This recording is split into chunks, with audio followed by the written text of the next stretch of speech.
పరిశుద్ధుడా, ప్రేమగల తండ్రి, కృపగల దేవా, నీ ప్రశస్తమైన అమూల్యమైన నామానికి మా నిండు కృతజ్ఞత వందనములు చెల్లిస్తున్నాము. పరిశుద్ధ గ్రంథంలోని లేఖన భాగాలను మేము ధ్యానిస్తూ ఉండగా వాక్యపు వెలుగులోనికి మా ప్రయాణం కొనసాగుతూ ఉండగా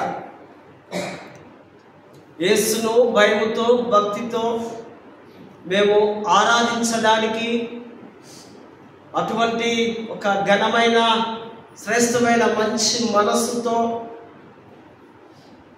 పునరుద్ధరణైన యేసుతో మా ప్రయాణము. దేవుని వాక్యము వింటూ ఉండగానే స్వస్థతలు, ఆశీర్వాదములు, దీవెనలు, ఈవులు సమృద్ధివంతంగా మీరు మాకు అనుగ్రహించగలరంటూ చేరవచ్చిన దైవిక కుటుంబం అంతటిని కూడా దీవించగలరంటూ యేసు నామమున వేడుకొంచున్నాము తండ్రి, ఆమేన్. దయచేసి కూర్చుందాం. దేవుని పరిశుద్ధ నామానికి మహిమ కలుగును గాక.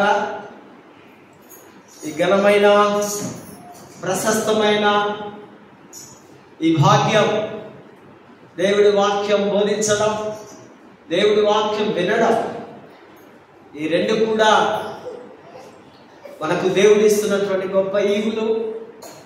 సో ఉదయకాల సమయంలో దేవుని వాక్యాన్ని వినడానికి, అర్థం చేసుకోవడానికి చేరవచ్చిన పరిశుద్ధ సంఘం అంతటికీ కూడా క్రీస్తు నామంలో ఉదయకాల శుభములు, దీవెనలు తెలియపరుస్తూ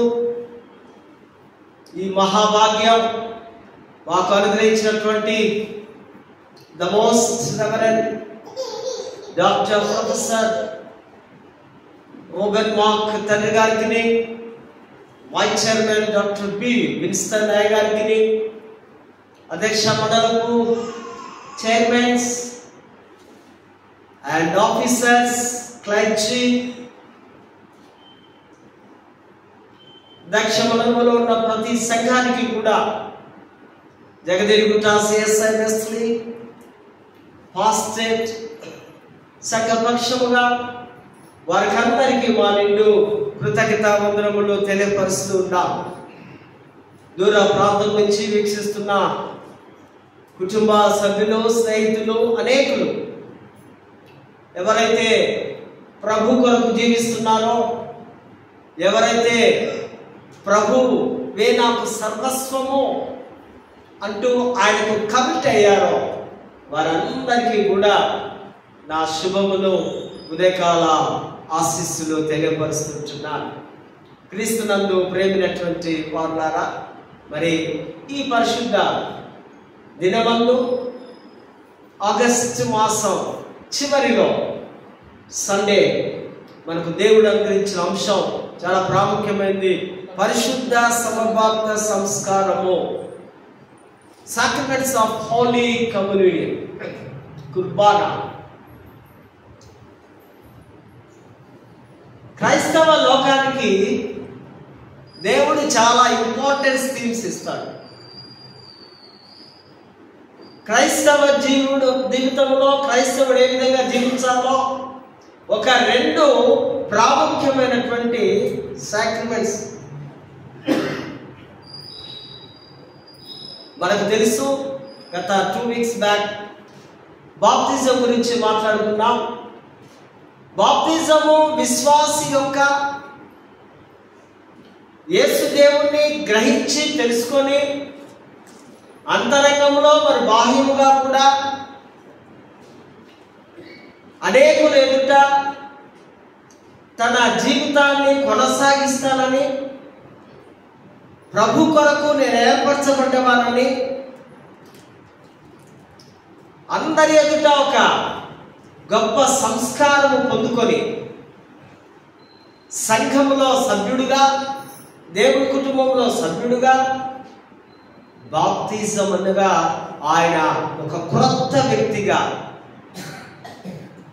ప్రాచీన స్వభావాన్ని విడిచిపెట్టి నూతనమైనటువంటి స్వభావంతో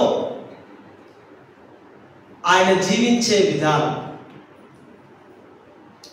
ఈ యూకరిస్ట్, ఈ ప్రభు భోజన విధానం ఏదైతే ఆయన దేవునితో కమిట్ అయ్యాడో, అంకితమయ్యాడో, దాన్ని తన జీవిత కాలం అంతా కొనసాగే ప్రక్రియ. యేసు భోజనములో చేయి పెట్టడానికి అర్హత పొందడం, ఇది తన జీవితం అంతా, తను బ్రతుకున్నంత వరకు కొనసాగించే ప్రక్రియనే ఈ యొక్క ప్రభు భోజన సంస్కారం అంటున్నా. సాక్రమెంట్స్, సంస్కారములు, సంస్కారములకు మూలం దేవుని కృప. దేవుని కృప ఏ కుటుంబం అయితే ఉంటుందో, ఏ సంఘంలో అయితే ఉంటుందో, ఆ కుటుంబాలు, సంఘాలు దీవించబడతాయి. ఆ పిల్లలు వచ్చి ఈ ప్రభు భోజనంలో కుటుంబ పరముగా వచ్చి, ఐక్యంగా వచ్చి దేవుని యొక్క సహవాసంలో చేరే విధానాన్ని ఈ ఆత్మీయ కృపాలు లేఖన భాగాల్లో మనం చూస్తూ ఉంటున్నాం. ఈ రెండు సంస్కారాలు పాటించిన వ్యక్తి దేవుడికి అంకితం కావడం, దాన్ని కమిట్ కావడం. కనుక ఇవి చాలా ప్రాముఖ్యమైనటువంటి స్పిరిచువల్ ఈవెంట్స్. ప్రతి ఒక్కరూ ఇది చేయవలసినదే. నూతన నిబంధన గ్రంథంలో మనం చూస్తాం, అపోస్తలుల కార్యం 2:42లో ఆది సంఘంలో అందరూ ఇంటింటా వెళ్ళి రొట్టె విరుస్తూ ప్రభుని జ్ఞాపకం చేసుకోవడం ప్రతిరోజు జరిగే కార్యక్రమం. రాను రాను వారానికి ఒకసారి లేదా వారములకు 2 సార్లు లేదా 2 times 3 times మంత్లీ వన్స్, కొన్ని సంఘాల సంవత్సరం ఒకసారి ఈ లిటర్జీ, ఈ యొక్క క్రమము, ఆరాధన క్రమం మిస్ అవుతూ వారి ఇష్టానుసారంగా ఈ యొక్క సాక్రిమెంట్స్ను కొన్ని సంఘాలు పాటిస్తూ ఉంటారు. వాస్తవంగా AD 328 to 376 నైషియా సభలో క్రైస్తవుల యొక్క జీవిత విధానం, ఏ పండుగలు, ఏ ఆచారాలు, ఏ సంప్రదాయాలు ఎక్కడ ఎప్పుడు చేయాలి, రోమన్ ఎంపైర్ మొట్టమొదటి క్రైస్తవుడు, రోమా సామ్రాజ్యము క్రైస్తవుడు కాన్స్టాంటినోపుల్ చక్రవర్తి గారు పోపులను, బిషప్లను అందరిని పిలిపించి అక్కడ ఈ సభలో అనేక విషయాలు చర్చించారు. ఇందులో ప్రాముఖ్యమైనది, అంతకుముందు 1st, 2nd సెంచరీలో జెరోమ్ అనేటువంటి వేదాంతి, ఐతిషియన్ అనేటువంటి వేదాంతి, వీరందరూ కూడా ఈ సంస్కారాలు జరిపించుకున్నారు. కానీ ఈ 3rd, 4th సెంచరీలో ఇది ప్రపంచమంతా స్ప్రెడ్ అవుతుంది. హిస్టారికల్ చర్చ్ హిస్టరీలో మనం గమనిస్తే 12వ శతాబ్దంలో థామస్ ఎక్వినాస్ అనేటువంటి కేథోలిక్ మత నాయకులు, గురువులు సంస్కారములు 7, ఈ 7 సంస్కారములు దేవుని కృపకు సాధనాలుగా ఉన్నాయి. ఈ 7 సంస్కారములు ప్రతి క్రైస్తవుడు పాటించాలి అని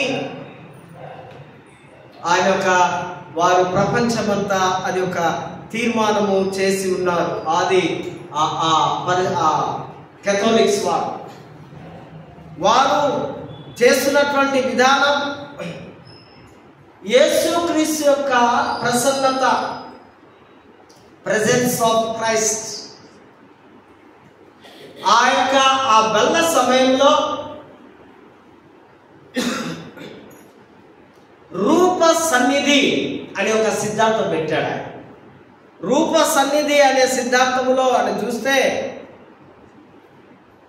ట్రాన్స్సబ్స్టెన్షియేషన్ అనగా రొట్టె ద్రాక్షారసం అనే పదార్థము కోసం యాజకుడు ప్రార్థన చేస్తూ ఉండగానే ఈ రొట్టె నిజమైన యేసు శరీరముగా, ఈ ద్రాక్షారసం నిజమైన యేసు రక్తముగా మార్చబడుతూ ఉంది.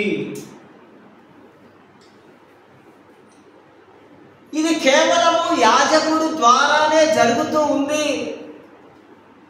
అని ఈ యొక్క థామస్ ఎక్వినాస్ అనేటువంటి ఒక పండితుడు రాస్తూ ఉన్నాడు. దాని 15th సెంచరీలో రిఫర్మేషన్ వచ్చింది, మతోద్ధరణ. ప్రొటెస్టెంట్స్ అంటే తిరుగుబాటు దారులు, ఎదురు మాట్లాడేవాడు. అంటే మీరు చెప్పే మాటలకు అంగీకరించని వాడు. మార్టిన్ లూథర్ గారు ఏమన్నారంటే, రొట్టె ద్రాక్షారసం అక్కడే ఉంటుంది, అయితే దేవుడి వాక్యము ద్వారా అది శుద్ధి చేయబడి క్రీస్తు యొక్క శరీరముగా, క్రీస్తు యొక్క రక్తము ద్వారా లాగా మార్చబడుతుంది. కేవలం వాక్యము ద్వారానే.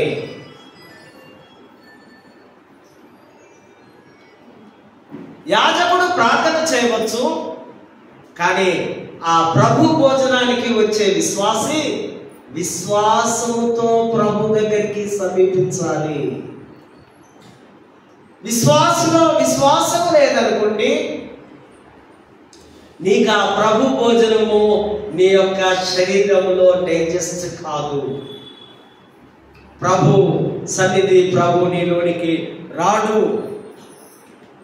అది నిజమైన పదార్థంగా మారిపోతుందని ఇక్కడ మార్టిన్ లూథర్ గారు వాక్యానికి, ఆయన శరీరానికి, రక్తానికి దగ్గర సంబంధం ఉందని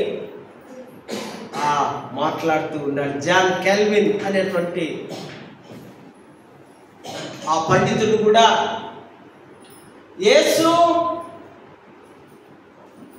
ఆ సమయంలో ఆత్మీయంగా మన మధ్యలో ఉంటాడు. ఆ ప్రభు భోజన సమయంలో ఆయన రొట్టె ద్రాక్షారసంలో ప్రభు దిగి వస్తూ ఉన్నాడు. ఈ సంస్కారం యేసు యొక్క మరణ పునరుద్ధానకు సంకేతముగా ఉంది, సాదృశ్యంగా ఉంది, సూచనగా ఉంది, గుర్తుగా ఉంది, పోలికగా ఉంది. ఇవి తీసుకుంటే యేసు క్రీస్తు మరణ పునరుద్ధానను జ్ఞాపకము చేసుకోవలసిందే. It is a sign, but it is a special sign. జింగ్లీ అనే పండితుడు అంటారు, ఇదొక గుర్తుగా దేవుని యొక్క పదార్థములను భుజించాలి. సంస్కారము నిర్వచించే యాజకుడు పవిత్రంగా ఉండాలి. పవిత్రంగా అంటే సాక్షాత్తు క్రీస్తు యొక్క లక్షణాలు కలిగి ఉండాలి.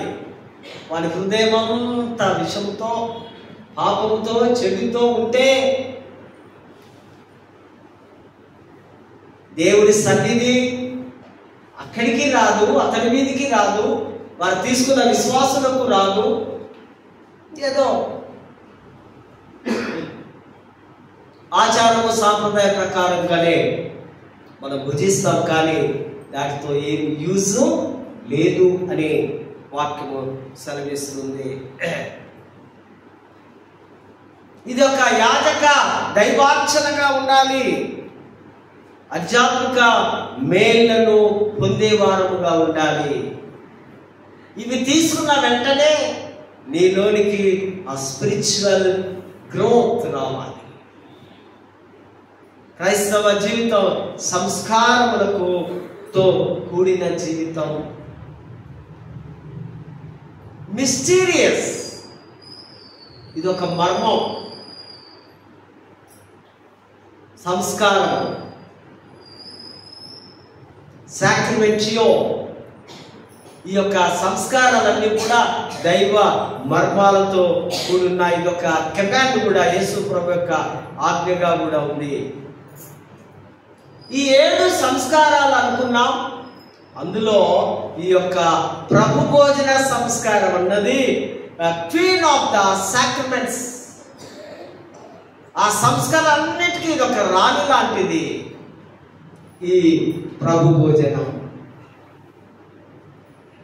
దైవ భోజనం.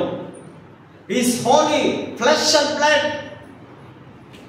It is a memorial meal, జ్ఞాపకార్థ భోజనం. మనం కూడా మన పెద్దలు ప్రభునందు నిద్రిస్తే మెమోరియల్ మీల్ అని తింటా ఉంటాం కదా. ఇది ఎవ్రీడే చేయవలసిన మీల్. మామూలుగా మన శరీరాలకు తీసుకుంటాం, అది మర్చిపోతున్నాం. డూ దిస్ రిమెంబర్ ఆఫ్ మీ. నన్ను జ్ఞాపకం చేసుకునేందుకు దీన్ని మీరు చేయండి. ప్రభు మాట వినాలి కదా. నేను సంవత్సరం ఒకసారి వింటానంటే నడుస్తుందా? ఇక్కడ తేటగా దేవుడు మాట్లాడుతున్నాడు. లేఖన భాగంలో మనం చూస్తే పాత నిబంధన భాగంలో ఉన్న మాటలన్నీ క్రొత్త నిబంధనకు నీడలా ఉన్నాయి. షాడో, ఛాయలాగా ఉంది. అక్కడ ఏది జరుగుతుందో ఇక్కడ క్రొత్త నిబంధనలో అదే జరుగుతుంది. ఎక్సడస్, ఫ్రీ ఎక్సడస్, నిర్గమం కంటే ముందు ఐగుప్తు ప్రజలను దేవుడు ప్రేమించి వారి బానిస జీవితం నుంచి దేవుడు విడిపించడం. ఆ రాత్రి దేవుడు వారితో మాట్లాడుతున్నాడు.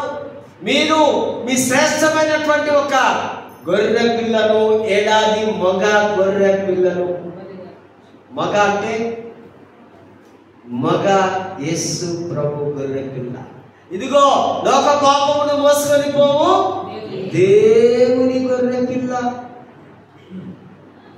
అది ఎట్లుండాలంట? నిర్దోషమైనదిగా, నిష్కలంకమైనదిగా, ఏ రోగము లేనిదిగా, ఏ ఆ శరీరము చనిపోయేదిగా, అపవిత్రత లేకుండా. యేసు ప్రభు శరీరం ఏమైనా చనిపోయిందా అంటే 33.5 సంవత్సరాల్లో ఆయన ఎక్కడైనా తన శరీరాన్ని మలినము చేసుకున్నట్టు మనం చూస్తున్నామా?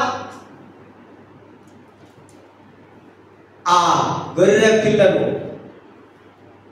నీవు కట్ చేసి ఆ రక్తాన్ని నీ డోర్స్కు నిలువుటు కమ్మి, అడ్డ కమ్మి, క్రాస్ లాగా నువ్వు పెయింట్ లాగా వేసుకోవాలి రక్తంని. నేను ఒక సంహారపు మరణ దూతను పంపిస్తున్నా దేశం మీదకి. ఇది లాస్ట్ తెగులు. జస్ట్ ఆ నైట్ జరుగుతుంది. మీరు నైటే త్వరగా ఆ పులియని రొట్టెలను తింటూ మీ నడుముకు దచ్చి కట్టుకొని వేగముగా మీరు ఆ దేశం వదిలి బయటికి రావాలి. ఆ రక్తం చూసినప్పుడు పాస్ ఓవర్. ఓ, ఇది మా ఇల్లు, ఇక్కడ సిలువ కనిపిస్తుంది, రక్తం కనిపిస్తుంది అని పక్కింట్లోకి వెళ్ళి వారి యొక్క జ్యేష్ఠ కుమారులను కానీ లేదా సంతతిని కానీ లేదా మనముని కానీ అందరినీ సంహార దూత చంపడం. పాపం నుంచి, శాపం నుంచి మనము చంపివేయబడ్డాం కేవలం యేసు క్రీస్తును విశ్వసించుట ద్వారానే. ఇంకా మనకు అర్థం కావడానికి టైం పడుతుంది కదా. ఎందుకు టైం పడుతుంది అంటున్నా?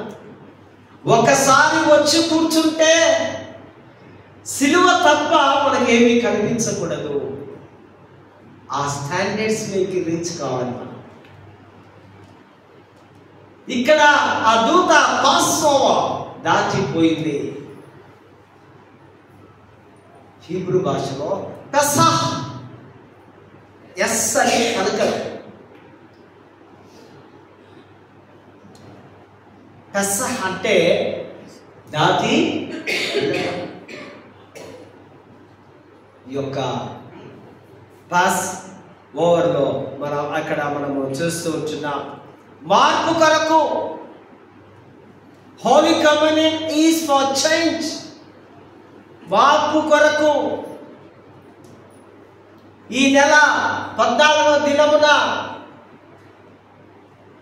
నబీబు నెల, దానే నీసాను మాసం అన్నారు. తర్వాత ఈ యూదుల యొక్క క్యాలెండర్ వేరు, ప్రస్తుతం మన క్యాలెండర్ గ్రిగోరియన్ క్యాలెండర్ మనము నడుస్తూ ఉంది ప్రపంచమంతా. అది జనవరి నుంచి డిసెంబర్ వరకు మన క్యాలెండర్. యూదుల క్యాలెండర్లో యూదులకు త్రిషే అంటారు క్యాలెండర్, ఐగుప్తులకు తోత్ మొదటి నెలలు. అబీబు నెల నుంచి వారు దాటి వస్తున్నారు. ఇది మార్చి అండ్ ఏప్రిల్ మధ్యలో వస్తుంది ఈ నెల, వసంతకాలం. అప్పుడే యేసు ప్రభువును సిలువ వేసి మనం చంపేశాం. పస్కా, గుడ్ ఫ్రైడే. పస్కా వర్సెస్ గుడ్ ఫ్రైడే. అక్కడ రాత్రి రక్తము చిందింపబడి ఆ యొక్క వాళ్ళ డోస్ వారు దాన్ని అప్లై చేసుకుంటారు. ఇక్కడ సిలువలో 3 గంటలకు ప్రభు మన కొరకు చనిపోయినట్టుగా. ఇజ్రాయెల్ చరిత్రలో వారి జీవితంలో ఒక గొప్ప మార్పు. 400 సంవత్సరాలు బానిసలుగా ఉన్న వారు ఒక్కసారిగా వారికి ఏమొచ్చింది? విడుదల వచ్చింది, స్వేచ్ఛ వచ్చింది, ఆనందం వచ్చింది, సంతోషం వచ్చింది, ధైర్యం వచ్చింది. 6 లక్షల మంది ఆ పిల్లలు, వారి అంతా సంపద అంతా వారు బయటికి తీసుకుని వెళుతూ ఉన్నారు. Holi communion is a celebrating experience, electing experience. ఎన్నిక చేసుకునే అనుభవం వారు పొందుకొని ఉన్నారు. ఏది ఎన్నుకున్నారనగా, మందలో అనేకమైనటువంటి గొర్రెలు ఉన్నాయి, కానీ శ్రేష్టమైనది మాత్రమే. లోకంలో అనేకులు ఉన్నారు. దేవుడు యేసును తన కుమారుడు మాత్రమే ఎన్నుకొని మన కొరకు లోకంలోనికి పంపించి ఉన్నారు. రక్తపు శక్తి. రక్తానికి ఏముంది? జీవం ఉంది. మనలో నుండి రక్తం అంతా తీసేసింది అనుకోండి, ఇంకేం అనుకోలేదు. రక్తంలో జీవం ఉంది, ప్రాణం ఉంది. ఆ ప్రాణాన్ని కాపాడేది యేసు క్రీస్తు యొక్క రక్తమే. ప్రపంచ మానవ జాతికి అందరికీ విడుదలనిస్తుంది. సఫరింగ్. హోలీ కమ్యూనియన్లో సఫరింగ్ ఉంది, శ్రమానుభవం. క్రైస్తవుల యొక్క జీవితం అంతా శ్రమల గుండా, బాధలు, కష్టాల గుండా ప్రయాణించాలి. ఫలితంగా ప్రభుతో నిత్యము నిరంతరము సుఖంగా జీవించగలవు. 8వ వచనంలో అగ్ని చేత కాల్చబడిన మాంసమును, ఇది క్రీస్తు అనుభవిస్తున్న శ్రమ. సిలువలో ఆయన ఎన్ని గంటలు? 3 గంటలు శ్రమ అనుభవించారు. కాల్చబడిన, అగ్ని చేత కాల్చబడిన రొట్టెలాగా ఆరు ఆ పులియని రొట్టెలను అగ్ని చేత కాల్చి తినాలి శుభ్రంగా. కాల్చకుండా తింటే అది విగ్రహారాధనలు, దయ్యాలు తింటున్నాయి పచ్చి మాంసములు. కానీ ఇక్కడ నువ్వు కాల్చబడి తినాలని వాక్యము సెలవిస్తుంది. Holy Communion is for pain, బాధ. పులియని రొట్టె మస్తా అంటారు హిబ్రూలో. ఈ రొట్టెను పొంగని రొట్టెలకు బాధకు సూచనగా ఉంది. త్వరగా వేగిన పడుతూ తిని దాటి వెళ్ళాలి. ఇక్కడ ఇది పవిత్ర భోజనం, విమోచనకు గుర్తుగా ఉంది. విమోచింపబడిన చిట్ట చివరి భోజనం అక్కడ వారికి ఆ దేశంలో. తర్వాత దేవుడు వారికి మన్నాను ఆకాశం నుంచి విప్పి కురిపిస్తున్నాడు. బాధను స్మరణ తెచ్చుకొని 7 దినములు పొంగని రొట్టెలు ఆహారముగా వారు తినవలెను. ఒకరితో పాపం నుండి ఒకరికి పాపము సమాజంలో సోకితే అందరికీ వస్తుందని కనుక అందరూ కూడా శుద్ధులుగా పవిత్రులుగా వారు బయటికి రావాల్సిన అవసరం ఉంది. గొర్రెపిల్ల త్యాగం మచ్చలేనిదిగా ప్రభు మనతో మన కొరకు ప్రాణం పెట్టి ఉన్నాడు. అదేవిధంగా కొరింథీ పత్రికలో కూడా మనం చూస్తే ఫ్లీయింగ్ ఫ్రమ్ ఐడలాట్రీ అనగా విగ్రహారాధనకు నుంచి మీరు దూరంగా పారిపోండి. కొరింథీ సంఘానికి పౌలు రాస్తున్నాడు. ఆ సంఘంలో వాక్యం వింటున్నారు, కానీ ఇంకా ఆ గ్రామ పద్ధతులు ఆచారాలు పాటిస్తుండగా పౌలు వారితో మాట్లాడుతున్నాడు. దూరంగా పారిపోండి. మీరు కృతజ్ఞత పాత్రను తీసుకొని అందరూ అందులోని ఆ గిన్నెలోని ఒకే పానీయాన్ని మీరు సేవించాలి. మీరు ప్రభు పాత్రలోనిది మాత్రమే. ఒకే రొట్టె, ఒకే శరీరము. మన సంఘం అంతా కూడా ఒక క్రీస్తు శరీరం లాగా, క్రీస్తు రక్తం లాగా ఉండాలని పౌలు వారితో మాట్లాడుతున్నాడు. ప్రభు పాత్రలోనిదే తాగాలి. కొన్నిసార్లు దయ్యముల పాత్రములోని పానీయాలు కూడా తాగే పరిస్థితిలోనికి మీరు వెళ్ళకండి. అంటే మీరు మత్తులు కాకండి, అంటే మీరు ఆ త్రాగుడు గోతులు కాకండి. దయ్యపు యొక్క మనస్సు, స్వభావములు, ఆలోచనలు కలిగి మానవుడు పశువుడుగా మార్చబడతాడు. మీరు మత్తుకు బానిసలు కాకుండా దూరంగా ఉండండి. దాని ప్రభు ఇక్కడ పౌలు అంటున్నాడు, దయ్యపు పాత్ర అంటున్నాడు, విషపు పాత్ర అంటున్నాడు. మత్తును కలిగించే పానీయాలను పౌలు ఇక్కడ బోధిస్తున్నాడు. విగ్రహారాధన సంబంధమైన పండుగ విందులలో మీరు పాల్గొనకూడదు. వాటికి మీరు దూరంగా ఉండాలి.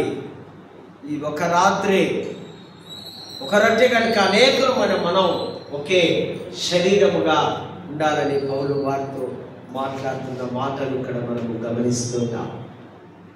సువార్తల పాఠంలో కూడా మనం చూస్తే లూకా సువార్త 22 చాలా ప్రాముఖ్యమైనది.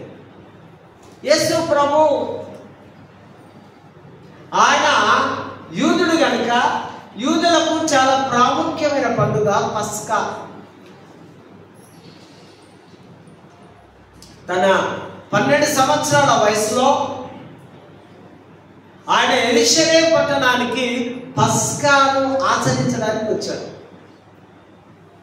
వచ్చి 3 రోజులు బాగా ఎంజాయ్ చేసి దేవాలయంలో, తర్వాత యేసు ప్రభు మిస్ కాలేదు. అక్కడ ఎవరు మిస్ అయ్యారు?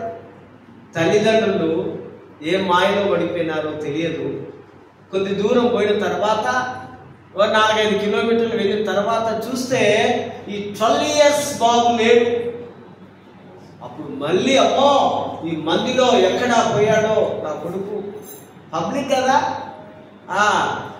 జాతర అందాం మన లాంగ్వేజ్లో, ఎక్కడ మిస్ అయ్యాడని వెతుకుతూ వస్తే ఈయన హాయిగా కూర్చొని ఎవరితో మాట్లాడుతున్నాడట, అక్కడ ఉన్నటువంటి మత పెద్దలతో, యాజకులతో, పండితులతో, శాస్త్రులతో, ధర్మశాస్త్రం బాగా తెలిసిన వారితో మాట్లాడుతూ ఉంటాడు.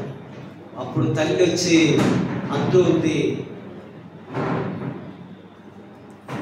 తల్లి వచ్చి, బిడ్డ నీ కొరకు మీ నాన్న ఎంత పరిశాన్ అవుతున్నాడు, నేనెంత పరిశాన్ అవుతున్నా, ఎక్కడికి పోయినావు, ఏమైంది అంటుంటే, ఆ తర్వాత ఆయన అంటున్నాడు, నేను నా తండ్రి పని మీద ఉన్నానని మీకు తెలియదా? నేను ఎవరి పని మీద ఉన్నా? నేను డ్యూటీలో ఉన్నా, నీకు అర్థం కాదు నా డ్యూటీ. పస్కా పండుగ ఆచరణ. ఈ సందర్భంలో మనం చూస్తే ఆయనకు టైము దగ్గర పడ్డది.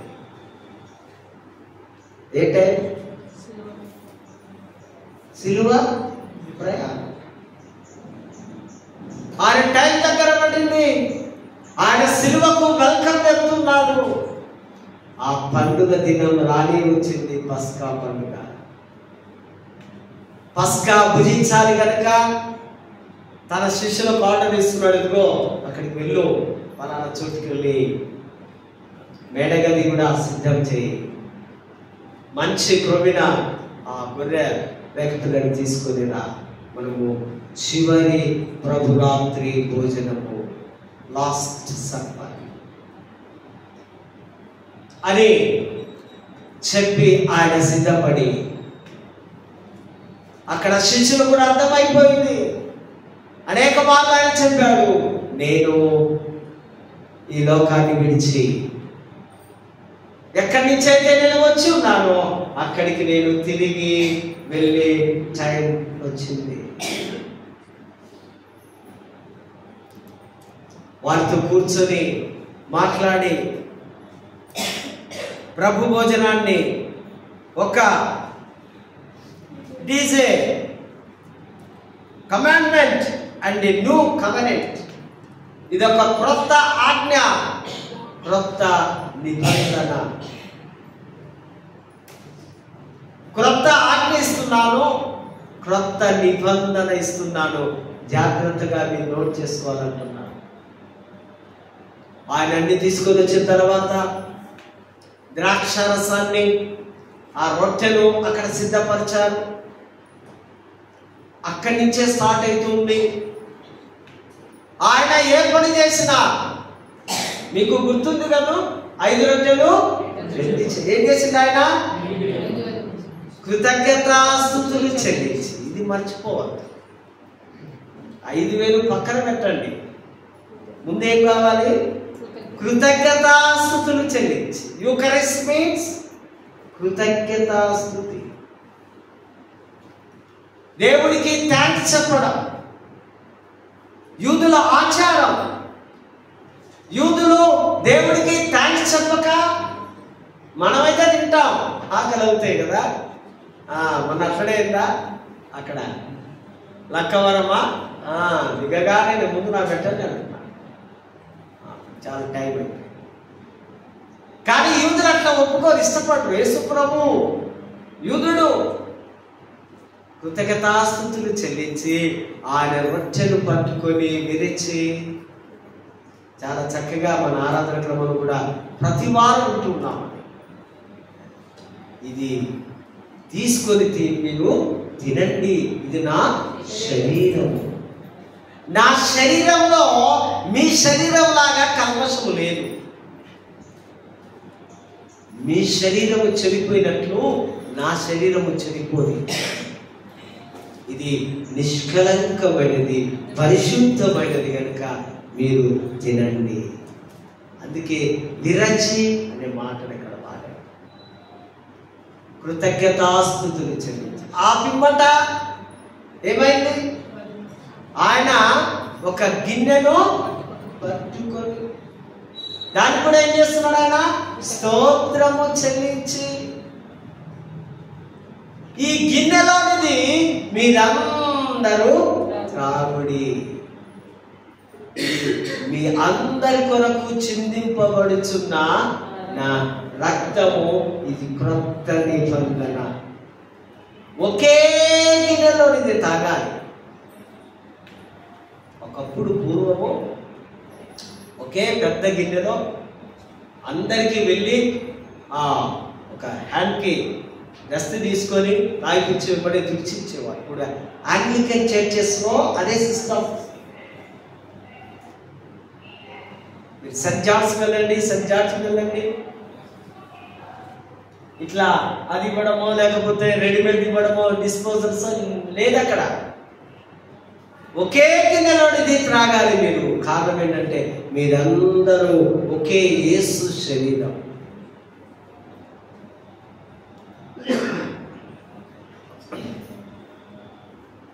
నేటి ఈ పవిత్ర భోజనం మొదటిగా రక్తము కాపాడుతుంది అనగా తీర్పు నుండి రక్షణ పొందిన వారు కృతజ్ఞతలు చెల్లించాలి. నెంబర్ 2, రొట్టె పవిత్రతకు గుర్తు. ప్రభు భోజనములో పాల్గొన్న వారందరూ కూడా పవిత్రులుగా ఉండాలి. ఈ పని కాగానే ఇంకొక పని పెట్టుకున్నారనుకో, పౌలు అంటాడు, అయోగ్యముగా ఎవడైనా వాటిని తీసుకుంటే వాడికి ఏమొస్తుందట? శాపం వస్తుంది, రోగం వస్తుంది, అవసరమైతే మరణము కూడా వస్తుంది. మూడవదిగా గొర్రె త్యాగం క్రీస్తు త్యాగమునకు అర్పణగా మన జీవితము సమర్పించుకోవాలి. నాలుగవదిగా సాంగత్యం. పవిత్ర భోజనములో సంఘమంతా ఐక్యముగా ఉండాలి. ఇది చాలా ఇంపార్టెంట్ అయిన మాట. ఈ భోజనము తీసుకున్నప్పుడు ఒకే కుటుంబంగా సంఘమంతా ఉండాలి. నెంబర్ 3, నెంబర్ 5 ఆశ. ప్రతి పవిత్ర భోజనంలో యేసు రాబోతున్నాడని ఆశతో నిరీక్షించుకుంటూ జీవించాలి. కనుకనే ఈ యొక్క ప్రభు భోజనం అని మనము చూస్తూ ఉంటున్నాం. చివరిగా లూకా యోహాను సువార్త 6:54 నా శరీరము తిని నా రక్తము త్రాగువాడే నిత్య జీవము గలవాడు, అంచె దినమున వారిని నేను లేపెదను. ఇది it is must and should will do. ఇది చేయకుండా నువ్వు అంచె దినాల్లో లేపబడలేవు. ఎస్కటాలజీ యుగ సమాప్తిలో ఎస్కటాలజికల్ సాక్రిమెంట్స్ అంటారు. అంచె దినాల్లో నువ్వు లేపాలంటే నీవు మరణించేంత వరకు ఇది చేయవలసినది. ఇక్కడ తేటగా మాట్లాడుతున్నాడు యోహాను భక్తుడు. ఆయన శరీరం తినాలట, ఆయన రక్తం త్రాగాలట, నిత్య జీవం అనే మహిమ రాజ్యంలోనికి మనం ప్రవేశము పొందాలి. ఎవడైనా క్రీస్తును విశ్వసించినట్లయితే, నమ్మినట్లయితే, ఆధ్యాత్మికమైనటువంటి లోతుగా వెళ్ళినట్లయితే ఆయన ప్రవర్తన, ఆయన ఆలోచనలు, ఆయన పద్ధతులు, ఆయన ప్రేమను మనము పొందుకున్న వారము అవుతాము. మన సహవాసము, మన కొయినోనియో అంటారు క్రీస్తులో, మన సహవాసము దేవుడితో ఉంటుంది. యేసు జీవిస్తున్న వాక్కు కనుక, ఆయనే వాక్యము కనుక ఆయనతో కలిసి మనము ప్రయాణించాలి. అందుకే ప్రభు అంటాడు, జీవాహారము నేనే. మనుషులు రొట్టె వలన మాత్రమే కాదు కానీ దేవుని నోట నుండి వచ్చు ప్రతి మాట వలన జీవించు. మత్తయి 4:4 దేవుని నోట వచ్చే మాటతో మనం బ్రతికేస్తాం.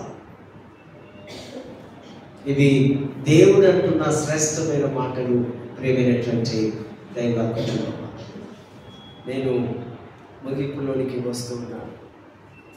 ప్రభు భోజనం దగ్గరికి సమీపిస్తున్న మనం 3 విషయాలు బాగా గుర్తుపెట్టుకోవాలి. నెంబర్ 1, గతం. ఫాస్ట్ డేస్, గతాన్ని గుర్తుపెట్టుకోవాలి. క్రీస్తు శిలువపై చేసిన త్యాగమును గుర్తుపెట్టుకోవాలి. నేను అక్కడికి వస్తున్నానంటే నా కొరకు నా దేవుడు చనిపోయాడు. ఆ గొప్ప త్యాగమని గతాన్ని మర్చిపోకూడదు. నెంబర్ 2, వర్తమానం. క్రీస్తు సమక్షంలో సంఘమంతా ఒకటిగా జీవించవలెను. ఈరోజే మనం ఉన్నాం, రేపు గ్యారెంటీ లేదు. వర్తమానము, ప్రజెంట్ మనకు చాలా ఇంపార్టెన్స్. నెంబర్ 3, భవిష్యత్. రేపటి దినం మీద ఆశ. రేపటి దినం ప్రభు తిరిగి వచ్చే వరకు ఆశతో ఎదురు చూడడం. ప్రభువా, నీ వస్తున్నావు, నన్ను తీసుకొని వెళ్తావు. 3 విషయాలు ఈ భోజన సమయంలో మనము జ్ఞాపకం ఉంచుకోవాలి. కనుక ప్రభు భోజనం ఎంతో ఇంపార్టెన్స్గా మరి మనకు పండితులు తెలియపరుస్తూ ఉంటున్నారు. ప్రేమైనటువంటి దైవిక కుటుంబం, దేవుడు నీ కొరకు నా కొరకు చేసిన త్యాగం, ఆయనను జ్ఞాపకం చేసుకోవడానికి ఒక సైన్ లాగా, ఒక గుర్తులాగా ఆ శరీరాన్ని, రక్తాన్ని టేబుల్ మీద ఉన్నాయి. వాటిని విశ్వాసంతో మనం పుచ్చుకుంటే, ఆయన శరీరము, ఆయన రక్తము ధరించుకుంటే, అందుకే పౌలు అన్నాడు 1:21 పిలుపులో, నా మట్టుకైతే బ్రతుకుని క్రీస్తే, చావైతే నేను. ఆ వాగ్దానాలతో, ఆ దీవెనలతో మన జీవితకాలము, మన జీవించినంత కాలము బ్రతుకుదాం. అటువంటి కృప దైవాశస్సులు దేవుడు అనుగ్రహించుగాక. ప్రార్థించుతాము. దగ్గర ప్రభువా, ప్రేమగల తండ్రి, నీ పరిశుద్ధ నామానికి మా నిండు కృతజ్ఞతావందనములు చెల్లిస్తున్నాం. ప్రభావితమైన వాక్యం మా హృదయంలో స్థిరపరచుకొని, బలపరచుకొని, వాక్యానుసారంగా మేము బ్రతకడానికి సహాయం చేస్తూ చేరవచ్చిన ప్రియ బిడ్డలను కూడా మీరు దీవించి ఆశీర్వదించగలరు. యేసు నామమున వేడుకొంచున్నాము తండ్రి.